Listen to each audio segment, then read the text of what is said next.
Oh? Abu? Abu, abu, abu, abu? Ken? Abu? Abu, abu? Saan yung isang mong kamay? Saan yung isang mong kamay? Abu? Abu? Abu? Abu? Abu, abu, abu?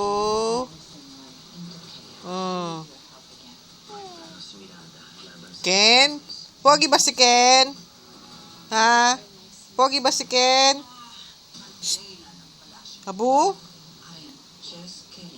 Abu, abu? Shh. Ken? Ken? Abu? Abu, abu? Busy ka sa TV?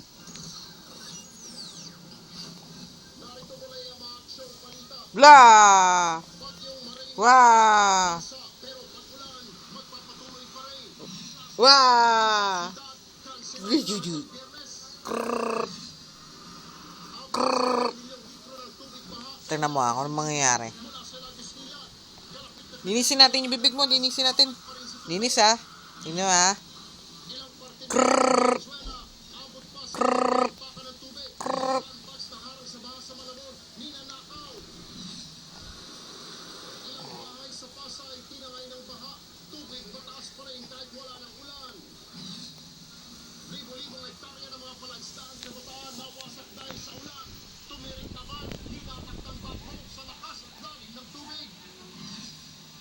Sa Cavite, tumaas ulit matapos ang malakas na ulan. Bangkay ng lalaki nakatpuan sa fish pond.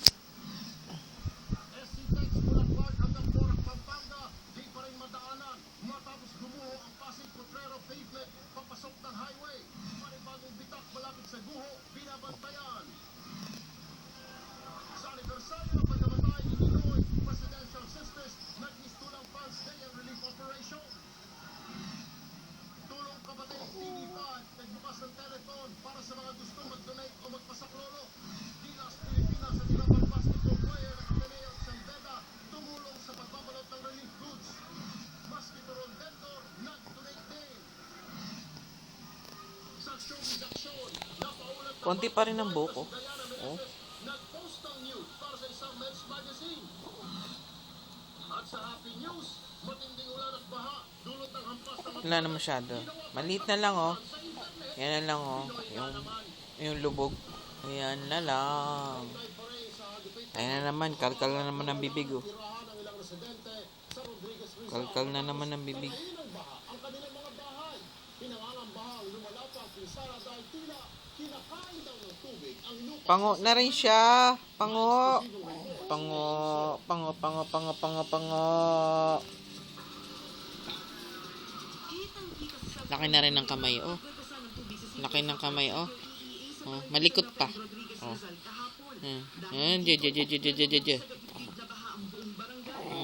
Laki na ng kamay, oh. Laki na rin ng paa.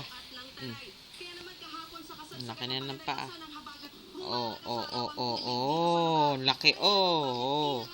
Oh, ayan, oh. Laki, oh. Haba na ng paa, oh. Kanino ka nagmana? Kaninong nagmana ng taba ng paa? Ha? Oh, Diyo?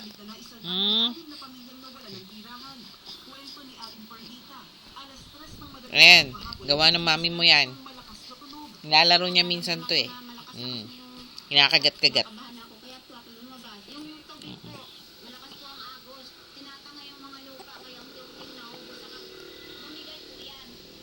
Lumikas muna ang ibang pamilya, pero si Aling Perdita, nagtayo na lang ng barong-barong sa gilid ng kalsada.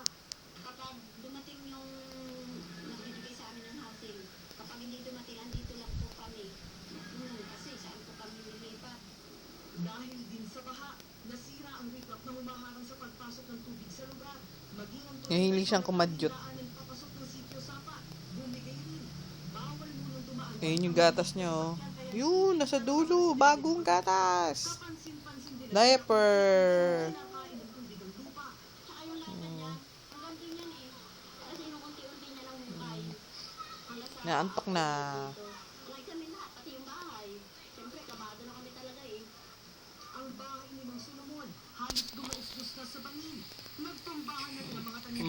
Makati ang kanyang ginagit. Wala naman daw silang malilipatan. Ang location na maganda eh, para tira, nililipat kami. Kaya lang, sa ano rin, mabaha rin. Pagkapantayan din. Mahapaw din yan. Kay Inson, despite dahil sa pag-ulan nitong mga nagdaang araw,